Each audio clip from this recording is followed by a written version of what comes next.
한 주간 동안 여러분의 삶 가운데 특별한 일, 특이한 일 있으셨습니까? 그냥 일상적으로 무난하게 평소에 하던 일 그대로 하면서 지나오셨습니까?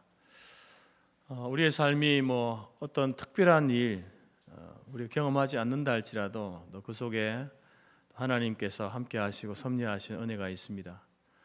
때로는 우리가 또 예상하지 못하고 계획하지 못한 그러한 일을 경험할 때가 있지 않습니까? 참으로 황당한 일을 맞이할 때가 있죠.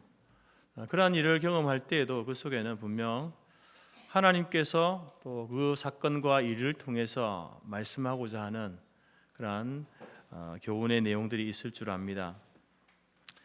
때로 하나님께서는 일상의 삶을 살게 하시지만 이처럼 예상하지 못하는 전에 경험하지 못했던 그 황당한 일을 경험하게 함으로써 우리에게 영적인 교훈을 주기도 하십니다. 조지 커팅이라는 분이 이제 어느 밤에 마을의 길거리를 지나가고 있었습니다. 근데 마음속에 이런 마음이 드는 거예요. 보라, 세상 죄를 지고 가는 하나님의 어린 양이로다.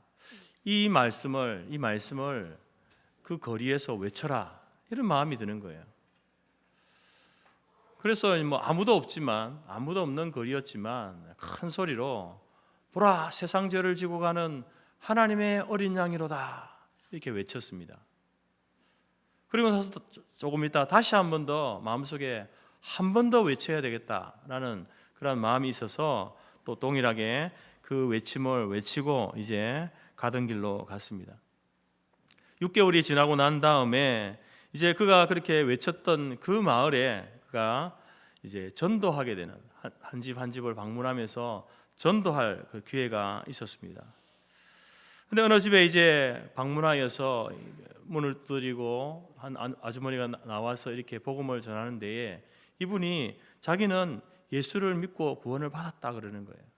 그래서 너무 기쁘게 어떻게 해서 당신이 복음을 듣고 구원을 받게 되었느냐라고 물었을 때에 그가 이야기하기를 6개월 전에 자기 영혼이 심한 그런 어떤 갈등 가운데에 죄 문제로 고민하면서 하나님 앞에 기도한 적이 있답니다.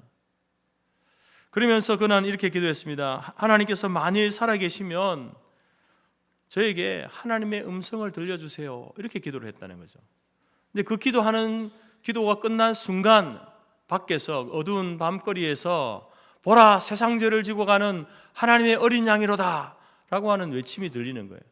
분명히 사람이 외치는 소리인데 자기가 기도하고 기도를 마치는 그 순간 하나님의 음성을 들려주세요 했는데 그 소리가 들리니까 의아한 거죠. 그래서 만약에 하나님 외치는 이 들려오는 이 소리가 하나님이 저에게 들려주시는 그 음성이 분명하다면 한 번 더 들려주십시오 라고 할 때에 또 즉시로 보라, 세상 죄를 지고 가는 하나님의 어린 양이로다, 그 외침이 들려오는 거죠. 그래서 그녀는 하나님께서 내게 이 음성을 들려주시면서 나로 하여금 예수를 믿으라고 하는구나. 그래서 교회를 찾아가서 이제 복음을 듣고 구원을 받게 되었다라는 거죠. 여러분, 아무도 없는 거리에서 밤거리에 아무도 듣는 사람이 없는데 외친 그 소리가, 그 외침이 누군가가 그 소리를 듣고 자기의 죄의 문제로, 영혼의 문제로 고심할 때에 예수 그리스도를 찾게 되어지는 그러한 계기가 되어졌다라는 거죠. 이처럼 하나님께서는 여러분 어떤 경로로든지 여러분 하나님의 사람들을 통해서 일하십니다. 그리고 그것을 통해서 우리에게 교훈하시는 바가 있죠. 오늘 이스라엘 백성들은 이제 블레셋과의 전투에서 패하고 그리고 2차 전투에서 이제 법궤를 빼앗기게 됩니다. 법궤를 빼앗긴 이후에 그들은 그 법궤 빼앗긴 것이 너무나 수치스럽고 너무나 엄청난 사건이기 때문에 있어서는 안 되는 일이 일어났기 때문에 모두가 침울한 가운데 마치 초상집 분위기로 있습니다. 반면에 이제 블레셋은 전쟁에서 승리하면서 이제 그 승리의 전리품으로 이스라엘이 그토록 믿는 그 하나님을 상징하는 법궤를 빼앗은 것 아닙니까? 그러면 그 의미가 무엇이냐면은 블레셋이 섬기는 신이 이스라엘 사람들이 섬기는 신보다 힘이 세다 강하다라는 것을 의미하는 거예요. 그러니까 이제 이들은 이 전쟁에서 이기고 전리품을 빼앗은 그것으로 인하여서 사실 잔치가 벌어져요. 축제가 벌어져야 마땅한데, 여러분 블레셋에서 어떤 소리들이 나고 있습니까? 그 법궤가 지나가는 곳마다, 이 세 도시를 지나가는데 아스돗이라는 도시, 가드라는 도시, 에그론이라는 도시를 지나가는데요, 그 법궤가 지나가는 곳마다 곡소리가 나고 쑥대밭이 되는 겁니다. 잔치집이어야 할 그 블레셋이 장례식처럼 곡소리가 나고 쑥대밭이 되어지는 사건이 일어나게 됩니다. 그러면서 이제 이 블레셋 사람들이 하나님의 그 진노 앞에 벌벌 떨게 됩니다. 그래서 할 수 없이 이 블레셋 사람이 제사장들과 복술자들을 불러서 이 이스라엘에서 빼앗아온 이 법궤를 어떻게 할 것인가 의논을 하게 되어집니다. 그리고 결론을 내린 것이 다시 이 법궤를 이스라엘로 돌려보내자. 우리가 전리품으로 빼앗아 왔지만 이것을 다시 돌려보내는 것이 좋겠다라는 결론을 내리고 결과 이제 베스메스로 보내기로 작정을 하게 됩니다. 이렇게 많은 우여곡절을 겪은 끝에 법궤가 다시 이스라엘로 돌아오게 되죠. 이스라엘은 전쟁에 패하면서 그 수치를 당하면서 법궤를 빼앗겼는데, 근데 법궤가 돌아올 때는요, 아무 일도 없었다는 듯이 또 다시 법궤가 돌아오는 그러한 일이 일어난 것이죠. 여러분, 하나님께서는 왜 이렇게 이 법궤를 통해서 이스라엘 사람들이, 이스라엘 백성들에게, 그리고 블레셋 사람들에게 이런 혼란스러운 일들을 경험하게 하시는 것일까요? 오늘 우리는 이 법궤가 빼앗기고 돌아오는 그 과정을 통해서 이제 그 사건을 통해서 하나님께서 이스라엘 백성들과 또 블레셋 사람들에게 하나님이 들려주고자 하는 영적 교훈이 있음을 우리가 알게 됩니다. 이 법궤 귀환의 사건을 통해서 하나님이 우리에게 말씀하고자 하시는 그 교훈이 무엇인가라는 것이죠. 오늘 말씀을 통해서 두 가지로 말씀드릴 텐데요. 첫 번째, 여러분, 이 사건을 통해서 우리에게 주시는 교훈은 하나님의 능력을 제한하지 말라라는 겁니다. 왜 법궤를 빼앗겼는가? 그것은 바로 이스라엘 사람들이, 이스라엘 백성들이 하나님의 능력을 제한하였다라는 거죠. 노스캐롤라이나 애쉬빌이라는 도시에 한 호텔이 있습니다. 보통 호텔은 이제 로비에서 이렇게 체크인을 하게 되어지면은 보통은 이제 뭐 이렇게 계단을 통해서 올라가든지 아니면 엘리베이터를 타고 자기가 이제 묵게 될 숙소로 올라가지 않습니까? 그래서 일반적으로 그렇게 이제 가는 것이 맞죠. 그런데 이 호텔은 체크인을 하게 되면은 자기가 묵게 될 숙소로 엘리베이터 타고 올라가는 게 아니라 엘리베이터를 타고 내려가야 되는 겁니다. 왜냐하면은 이 호텔은 보통처럼 이제 평지에다가 지은 것이 아니라 이제 산 비탈에다가, 산에다가 지었는데 산의 한쪽 면을 깎아서 그 호텔을 지은 거예요. 그래서 그 호텔 로비는 1층에 있는 것이 아니라요, 꼭대기층에 있는 거예요. 그 로비가 꼭대기입니다. 맨 가장 높은 층이고, 그리고 숙박시설은 그 밑으로 이렇게 쭉 있는 거죠. 그래서 엘리베이터를 타고 내려가야만 자기가 묵게 될 숙소로 가게 되는 거예요. 실제적으로 그래서 로비가 1층이 아니라 꼭대기층이죠. 그래서 그 이제 호텔에서 이렇게 예약을 하고 체크인을 하게 되면 그 사람들이 이야기하는 거죠. 키를 주면서 엘리베이터를 타고 7층으로 내려가십시오. 엘리베이터 타고 7층으로 올라가는 게 일반적인데 7층으로 내려가십시오 라고 하는 이야기를 들을 때에 굉장히 의아해하죠. 왜 그런가 하면은 보통은 이제 그 건물이 평지에 서 있고 올라가게 되어 있기 때문에 그렇습니다. 그리고 이제 그 소리를 들었을 때 왜 저런 말을 하는가? 7층으로 올라가라고 해야 되는데 왜 내려가라고 하는가? 라는 것을 이해하지 못하는 것은 이제 그 건물의 구조를 모르기 때문에 그런 것 아니겠습니까? 지금 이스라엘 백성들에게 일어난 일도요, 이해할 수 없는 일입니다. 특별히 하나님을 이해할 수가 없는 거예요. 왜냐하면 이스라엘 사람들에게 있어서는 이런 공식이 있습니다. 법궤는 하나님, 그리고 하나님은 곧 승리. 법궤 이코르 하나님, 하나님 이코르 승리라는 이 공식을 그들은 가지고 있었습니다. 그래서 이 공식대로 사실상 이제 그 여리고를 점령할 때에 이스라엘 사람들이 어떻게 승리하게 됩니까? 하나님의 법궤를 앞세워서 그 법궤를 뒤를 따라서 이렇게 가면서 그 성을 돌잖아요. 그때 여러분 하나님께서 그 여리고 성이 무너져서 그 성을 이제 얻게 되어지는 승리를 이스라엘이 경험하게 됩니다. 우리가 이 법궤를 앞세우니까 하나님께서 우리에게 승리를 주셨구나라는 것을 경험했습니다. 그런데 이제 아벡이라고 하는 곳에서 블레셋과 전투하는 데는요, 다른 거예요. 이스라엘이 힘없이 전쟁에서 패하게 되고 법궤까지 빼앗기게 됩니다. 마치 하나님 법궤를 앞세웠는데도 하나님이 아무 일도 하지 않으시고, 하나님이 안 계시는 것처럼 그렇게 전쟁에서 힘없이 패하고 법궤까지 빼앗기는 그런 일을 경험하게 되는 겁니다. 이스라엘 사람들이 생각하기에는 있을 수 없는 일이 일어난 것 아닙니까? 그런데 반면에 그 법궤를 전리품으로 빼앗아갔던 그 블레셋 사람들, 그 법궤를 빼앗아갔던 그 도시에는요, 하나님의 능력이 나타납니다. 그들이 섬기는 우상이 무너지고 부러지고 넘어지고, 그리고 그 도시에 독종이 생겨서 사람들이 죽어나가는 이런 일이 일어나는 거예요. 그래서 두려워서 이 도시에서 저 도시로 사실 이렇게 떠밀듯이 맡겨버리죠. 그런데 똑같은 일이 또 이 도시에도 일어납니다. 그래서 또 다른 도시로 또 맡겨버립니다.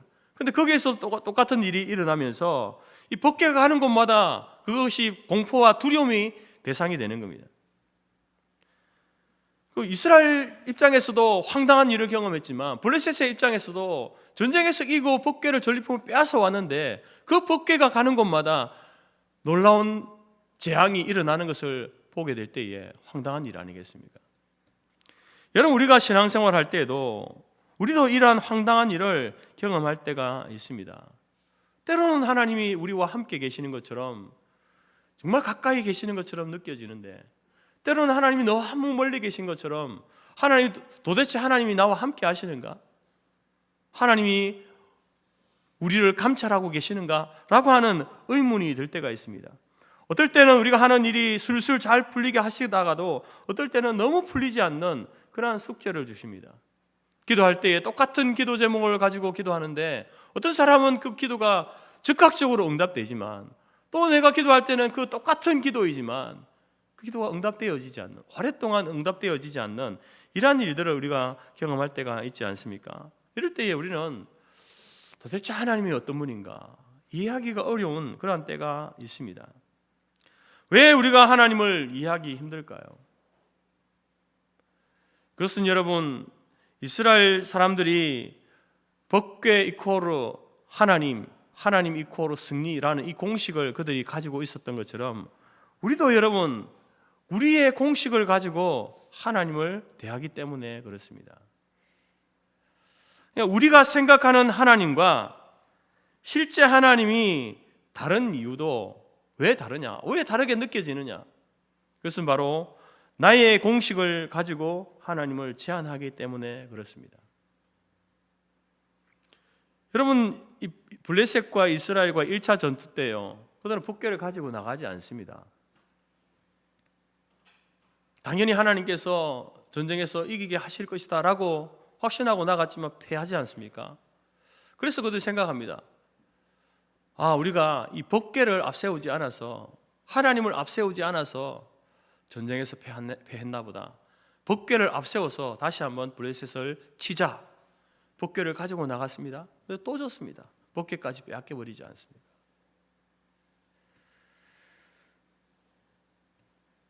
여러분, 법궤가 있으면 하나님이 계시고 법궤가 없으면 하나님이 안 계십니까? 그들은 법궤가 있어야만 하나님이 함께 하신다라고 생각하는 거예요. 왜? 이전에 그런 경험을 했거든요. 자신의 경험이 오늘 여기에서도 똑같이 적용될 것이다라고 이렇게 생각하는 거죠. 이것은 여러분, 하나님의 능력을 제한하는 행위입니다. 하나님을요, 법궤 속에 가둬둬버리는 거죠. 법궤 안에 하나님을 가둬둬버리는 겁니다. 여러분, 이러한 하나님을 제한하는 이러한 행위들은요, 그것은요 곧 우상숭배와 같은 겁니다. 우상숭배와 같은 거예요. 하나님을 어떤 형체나 형상에 가두어서, 그래서 뭐 또 나무로 돌로서 뭐를 깎아서 만들어서 이것이 우리가 섬기는 신이다. 거기에다가 여러분 그 형상에다가 신을 가두어 버리는 거죠. 그래서 그것을 가지고 다니면서 세워놓고 절하고 이렇게 하지 않습니까? 뭐 작게도 만들고 휴대하기 편하게 만들기도 하고, 크게 이번에 설악산에 갔다 왔는데, 여러분 설악산 그 흔들바위 가기 전에 큰 불상이 있지 않습니까? 엄청나게 큰 불상이 있습니다. 그런 형상에다가 하나님을 가두어 버리는, 그걸 우리는 우상이라고 하고 우상숭배라고 하잖아요. 그렇게 눈에 보이는 어떤 형상을 만들어서 거기에다가 하나님을, 신적인 존재를 가두어 버리는, 그것을 우상이라 그러고 우상숭배라 그러고, 뿐만 아니라 어떤 형상이나 모양을 가지고 않지만 우리의 생각과 우리의 계획 속에 하나님이 있어야 합니다. 하나님이 여기 계셔야 합니다. 내 생각 속에, 내 계획 속에 하나님이 계셔야 합니다 라고 하는 것도 우상숭배입니다. 이스라엘 역사 가운데 이스라엘이 광야에서 금붙이들을 다 모아가지고 금송아지 형상을 만들잖아요. 그러면서 뭐라고 합니까? 이것이 우리를 애굽에서 인도해낸 하나님이다, 이렇게 말합니다. 그 형상을 만들어가지고 거기에다 하나님을, 왜 하나님은 실제로 눈에 보이지 않으니까 백성들이 막 두려워하고 그렇게 하니까 어떻게 하면 안심시킬까? 모세는 지금 시내산에 올라가서 40일 동안 되어도 내려오지 않는 상황 가운데, 죽었는지 살았는지 알지 못하는 상황 가운데 어떻게 하면 이 백성들을 안정시킬까? 그래서 금붙이를 모아가지고 형상을 만들어요. 송아지 형상을 만들잖아요. 이것이 우리를 인도해낸 하나님이다, 이렇게 말합니다. 여러분, 이것은 우상숭배이죠.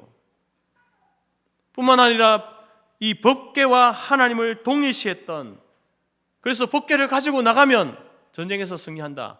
그것도 여러분 법궤를 부적이나 그런 것으로 사용하는 거죠. 우상숭배입니다. 우리는 우리가 가진 공식으로 하나님의 능력을 제한해서는 안 됩니다. 우리의 경험한 그것을 가지고 하나님이 이번에도 똑같이 행할 것이다 라고 생각하면 안 됩니다.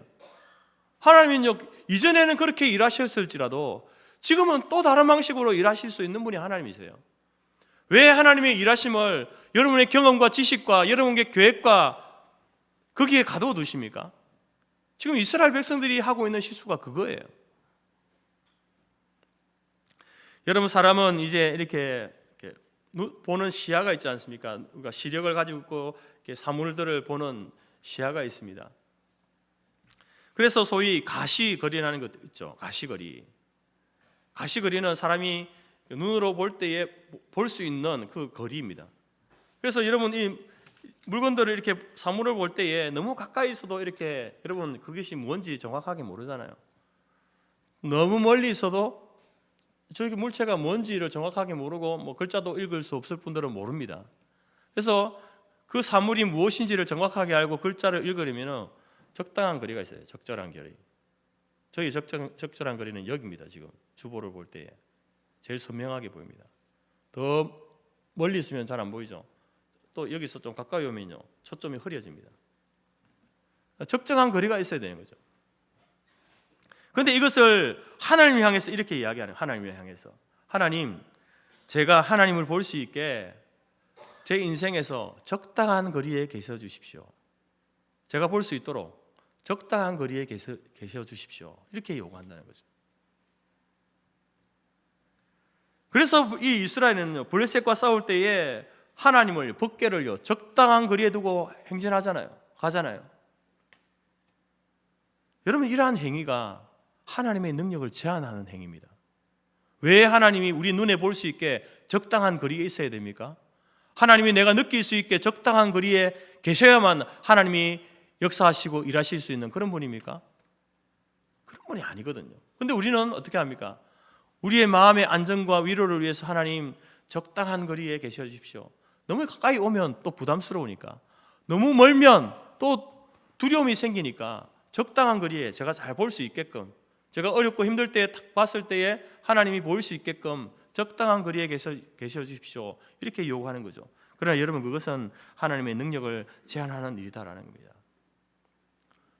여러분, 사업을 할 때에 이제 우리가 정당한 방법으로 이렇게 사업을 경영해야 되겠지만, 사업 경영한 사람들 이야기 들으면 정당한 방법으로 하면 사업이 망한다 이렇게 이야기합니다. 때로는 편법을 쓰고 또는 다른 방법을 써서 이렇게 해야만 사업을 할 수 있지 어떻게 정직하게 할 수 있냐라고 합니다. 그리스도인들이 사업할 때도 그렇게 이야기하죠. 그래서 하나님께서 뭐라고 합니까? 하나님, 제가 이 사업을 하는데 하나님 적당한 거리에 계셔 주십시오. 너무 가까이 오셔가지고 제가 하는 모든 일 그 정당한 방법으로 하지만 또 그 가운데 편법을 쓰는 것까지 하나님이 알아가지고 제 마음이 불편하지 않도록 적당한 거리에 계셔 주십시오. 여러분, 이것은요, 하나님을 마치 부적 같은 그런 존재로 여기는 거예요. 하나님은 우리 앞에 계실 수도 있고, 우리 옆에, 우리의 뒤에, 우리 가까이 계실 수도 있고요, 적당한 거리에 계실 수도 있고, 저기 멀리 계실 수도 있는 분이에요. 근데 그것을 우리는 항상 적당한 거리, 부담되지 않고 우리에게 두려움이 되지 않는, 외롭지 않은 그런 거리, 그 거리를, 적당한 거리를 우리가 요구한다는 겁니다.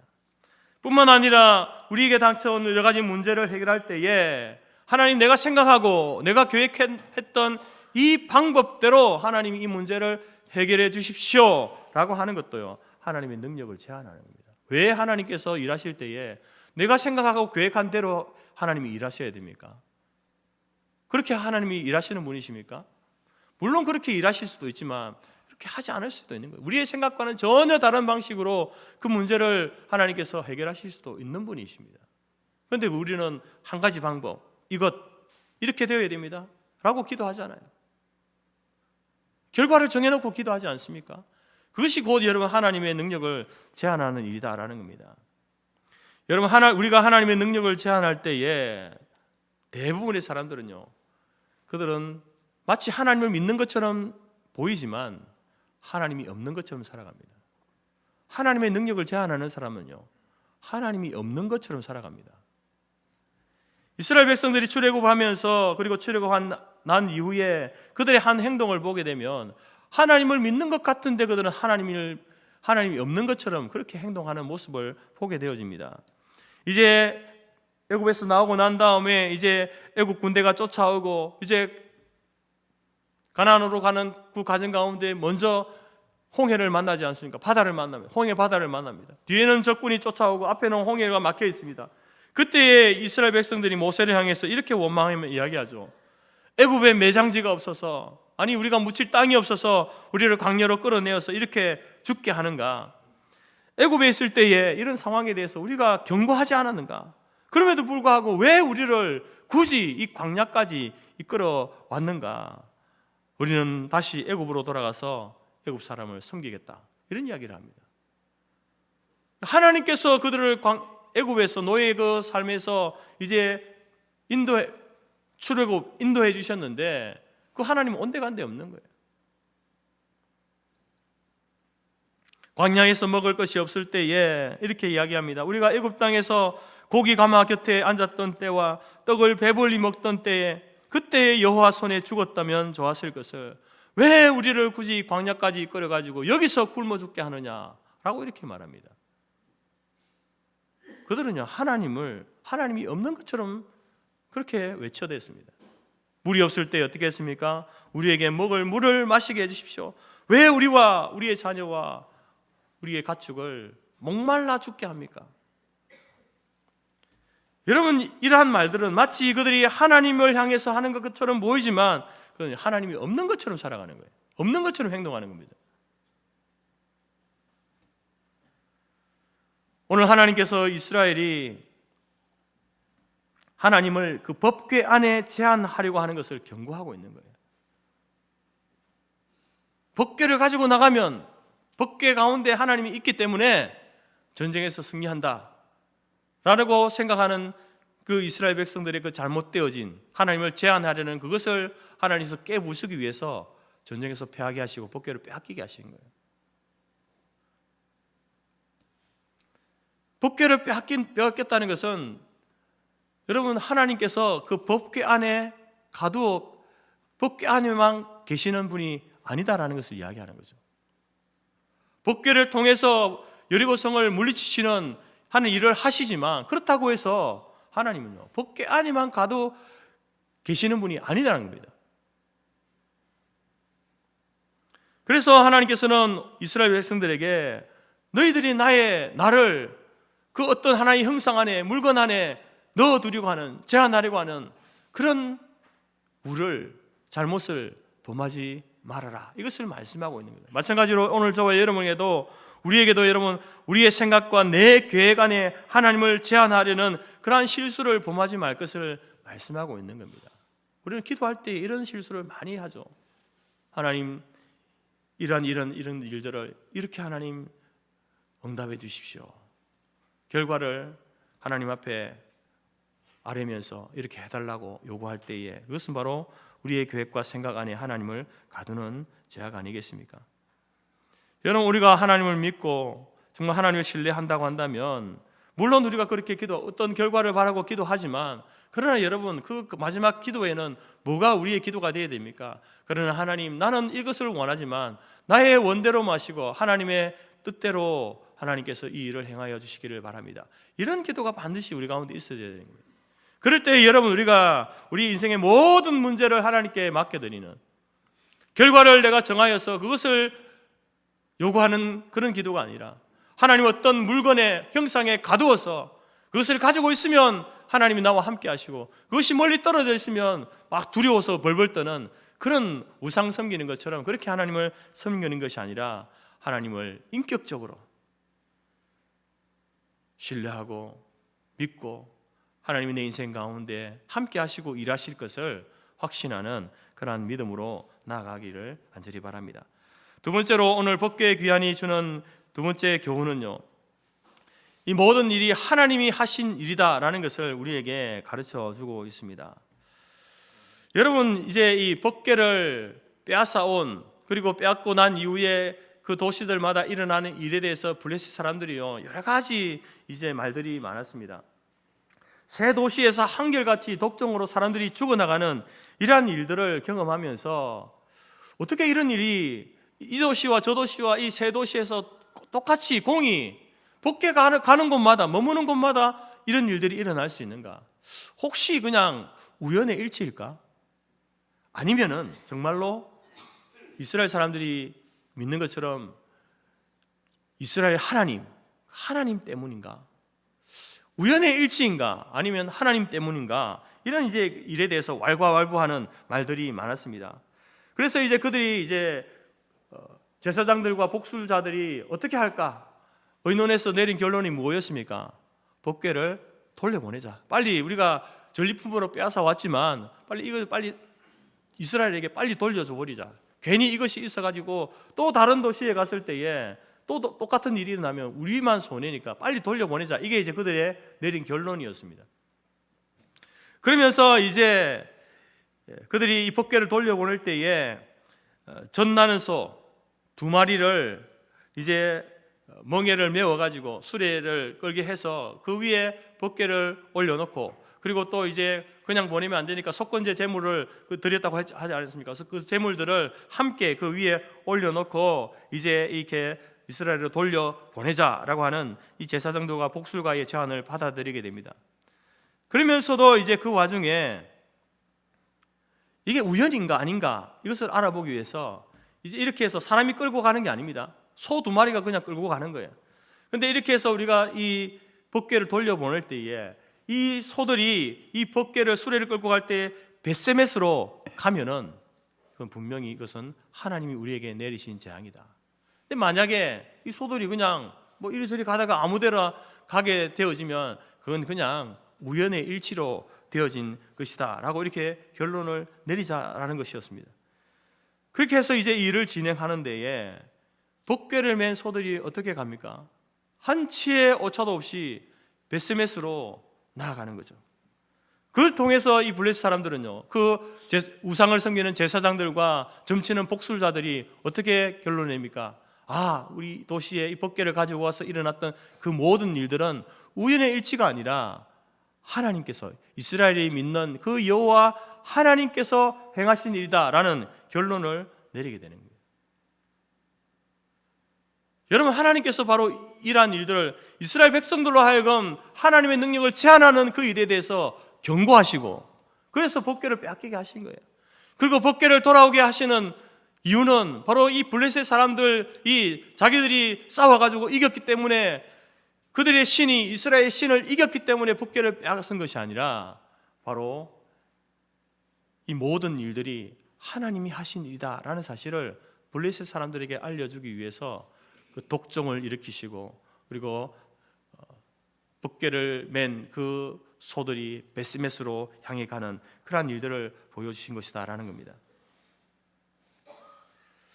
여러분, 오늘도 우리가 겪는 많은 일들 가운데 우리도 여러 가지 다양한 일을 경험하고 있지 않습니까? 그런 일을 경험할 때에 우리도 많은 일들을 우리가 경험하면서 그것이, 이 일이 하나님의 계획과 섭리하에 되어진다라고 생각하지 않을 때가 많습니다. 그냥 당연한 결과, 내가 이렇게 이런 어떤 과정을 통해서 했기 때문에 당연히 얻게 되어지는 결과, 아니면은 우연의 일치로 우리에게 되어지는 일이다라고 생각하는 경향들이 많다라는 겁니다. 믿지 않는 사람들은 당연하지만 믿는 사람들 가운데도 여러분의 삶의 그 모든 일거수일투족이 하나님의 섭리와는 상관없이 그냥 당연하게 어제도 그렇게 살았던 것처럼 오늘도 그렇게 살아가는 것으로, 하나님의 섭리와는 상관없이 그냥 당연한 결과로 주어지는 것이고 우연의 일치로 되어진 것이다 라고 생각하는 사람들이 있다라는 겁니다. 우리의 생각과 다른 일들이 펼쳐질 때에 그건 사람들의 실수이고, 그건 또 혹은 사람들의 조작이고, 아니면 우연의 일치다 이렇게 생각한다라는 겁니다.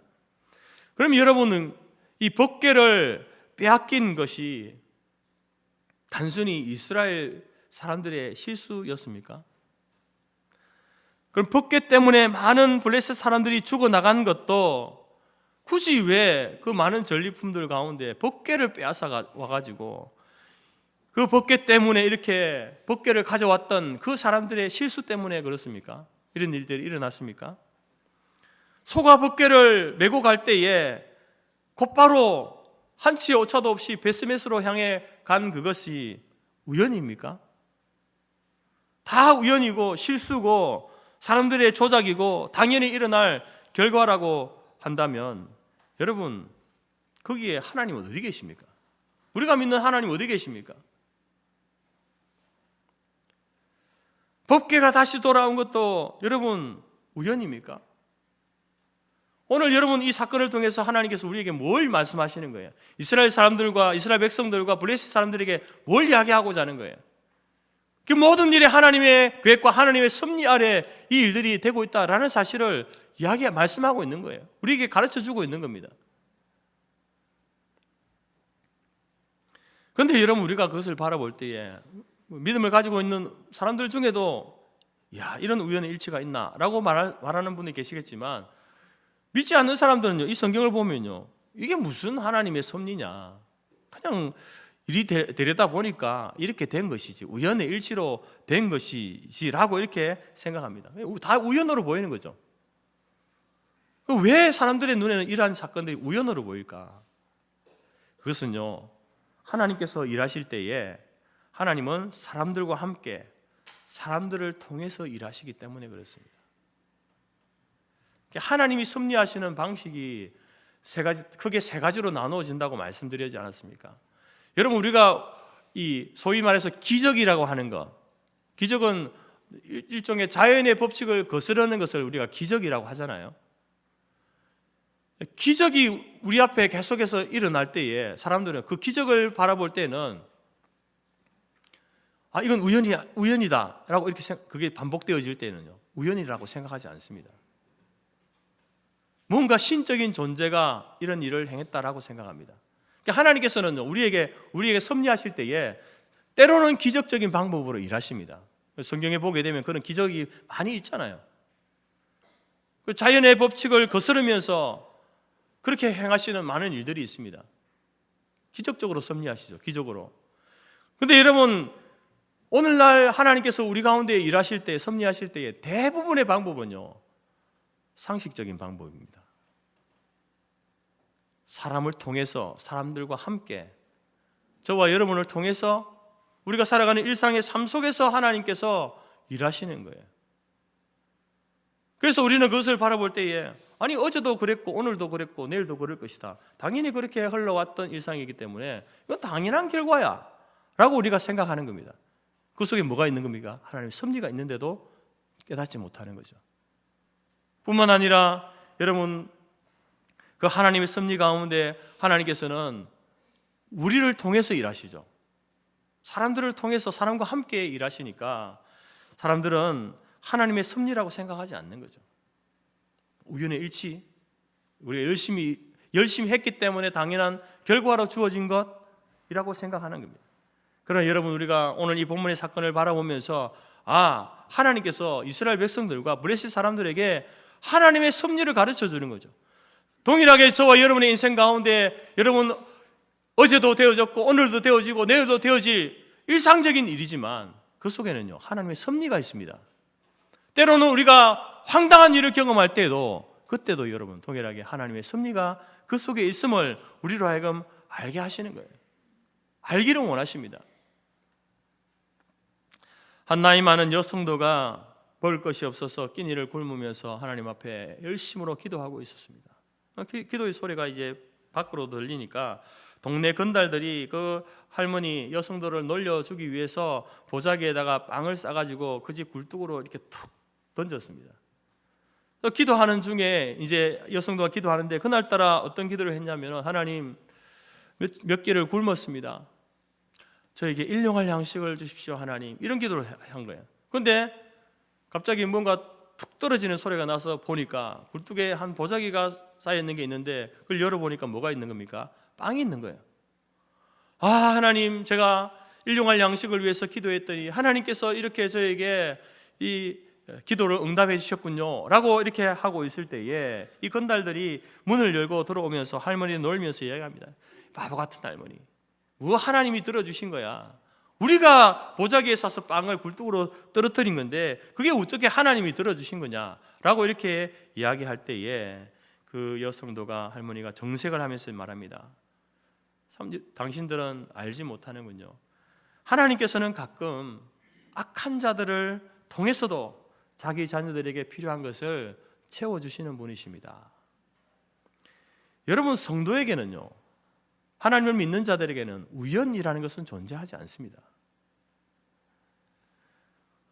그 악한 자를 통해서도 하나님을 그 할머니를 조롱하고 놀리기 위해서 행한 행동이지만 하나님 그 행동을 어떻게 사용하시는 거예요? 하나님 몇 끼를 굶었습니다. 저에게 일용할 양식을 주십시오 라고 하는 그 기도에 하나님께서 그들을 통해서 응답하시는 거예요. 그래서 우리에게는 우연이라는 일이 존재하지 않는 거죠. 우연처럼 보이는 그 속에도 하나님의 섭리하심이 분명히 있음을 우리가 알게 된다는 겁니다.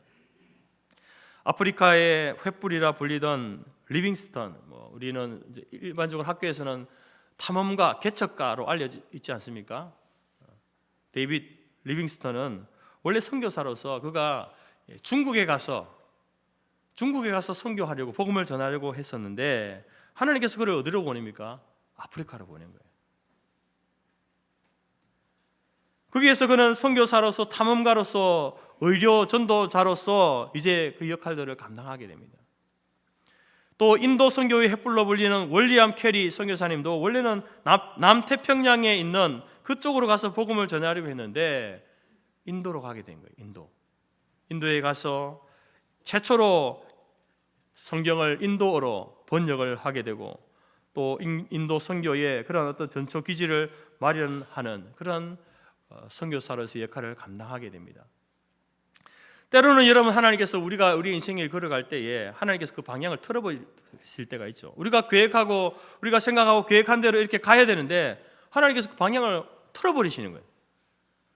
틀어진 그 방향, 그래서 우리는 당황하죠. 황당하게 생각합니다. 아니 계획대로 되어져 가야 되는데 계획대로 되지 않는 일들이 일어날 때에 당황하지 않습니까? 그런데 여러분 시간이 지나고 나서 보면 그것이 바로 뭐였습니까? 하나님의 섭리였다는 것을 나중에서야 알게 되는 거죠. 당장 그 상황에서는 모릅니다. 왜? 계획대로 되지 않는 막히거나 중단되거나 방향이 틀어지는 일을 경험할 때는 황당하죠. 그러나 그 속에도 하나님의 섭리가 있음을 후에 가서 알게 되어진다라는 겁니다. 오늘 하나님께서 이스라엘에게 엄청난 피해를 입히면서 빼앗아갔던 그 법궤가 아무 일도 없었다는 듯이 다시 돌아옵니다. 사람들이 의아해하지 않겠습니까? 그것은 바로 이스라엘 백성들, 이스라엘에게 회복을 주시려는 바로 하나님의 의도가 그 속에 있는 거예요. 하나님의 그 가슴 넓은 사랑이 이 사건 속에 담겨져 있다라는 겁니다. 여러분, 이스라엘을 통한 하나님의 구원의 계획이 단절될 뻔해, 끊어질 뻔했습니다. 그래서 하나님께서는 이스라엘을 다시 그들의 믿음을 회복시키기 위하여서, 그리고 인류 구원의 사역을 위해서 큰 사랑으로 법궤를 다시 돌려보낸 겁니다. 마치 에덴 동산에서 선악과를 먹은 아담과 하와, 에덴 동산에 쫓겨나잖아요. 하나님의 원래의 계획이 이렇게 중단되어져 버립니다. 그때 하나님께서 독생자 예수 그리스도를 다시 보내셔서 죽을 인생을 그들을 십자가에, 예수 그리스도께서 십자가에 내어주심으로 우리를 구원해 주시는 그 구원의 사건을 우리에게 베풀어 주시는 거죠. 빼앗겼던 법궤가 다시 돌아오는 것은요, 바로 이스라엘을 회복시키시려는 하나님의 그 사랑이 담겨져 있는 행동이다라는 겁니다. 이처럼 우리가 살아가면서 이해할 수 없는 그런 일들, 사건들이 우리 가운데 있을 때에 그 속에 우리를 회복시키시려는 하나님의 의도가 그 속에 담겨져 있음을 아시기 바랍니다.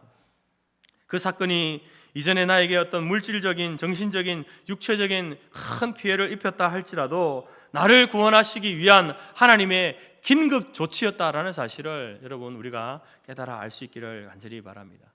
여러분의 인생 가운데에 여러분이 계획하고 또 여러분이 꿈꾸고 있는 일들이 그렇게 한 단계 한 단계 진행되면 얼마나 좋겠습니까? 그러나 때로는 여러분, 우리가 이해할 수 없는, 우리가 당황하고 황당할 수밖에 없는 사건들을 우리가 만날 때도 있습니다.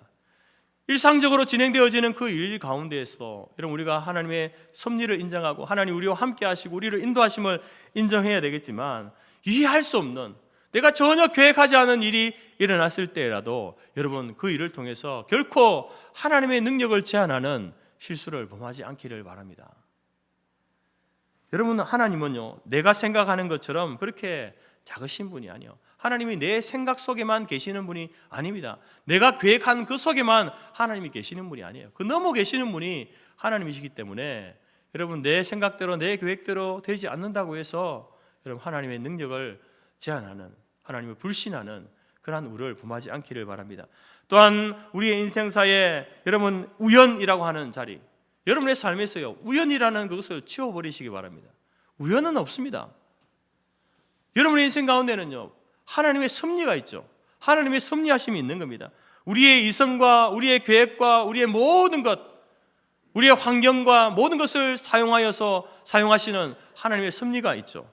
그래서 여러분, 우연이라는 것을 치워버리고 여러분, 거기에다가 하나님의 섭리의 자리를 놓으시기 바랍니다. 그래서 우리의 일상에 일어나는 모든 일들, 그것이 일상적인 일이든지 이해할 수 없는 일이든지 그 속에 하나님의 계획과 섭리가 있다라는 사실을 신뢰하시면서 여러분, 하나님의 일하심이 무엇인지를 바라보며 기대하며, 그래서 지금은 당장은 이해할 수 없고 알 수 없는, 그래서 물질적으로, 정신적으로, 육체적인 고통이 내게 있다 할지라도 분명히 여기에 하나님의 뜻이 있음을 알고 하나님의 섭리가 있음을 알고 그 하나님을 끝까지 신뢰함으로 나아가는, 그래서 언젠가 하나님께서 나에게 그때 그 일을 경험하게 하셔서 나에게 그 큰 아픔을 주셨던 이유가 이것 때문이었구나, 이런 하나님의 섭리로 인하여서 나를 이곳으로 이끄시기 위해서, 인도하시기 위해서 하나님께서 그렇게 하셨구나라고 우리가 함께 고백할 수 있는 저와 여러분이 될 수 있기를 간절히 바랍니다. 오늘 법궤 귀환을 통해서 우리에게 들려주시는 두 가지 교훈, 하나님을 여러분, 우리의 생각, 어떤 형상에다가 여러분, 하나님의 능력을 제한하는 실수를 범하지 마십시오. 우리 인생의 모든 일들이 하나님의 계획과 섭리하에 있음을 신뢰하고 그 하나님을 바라봄으로 여러분, 하나님이 행하실 일들을 바라보며 나아가는 저와 여러분이 될 수 있기를 간절히 바랍니다.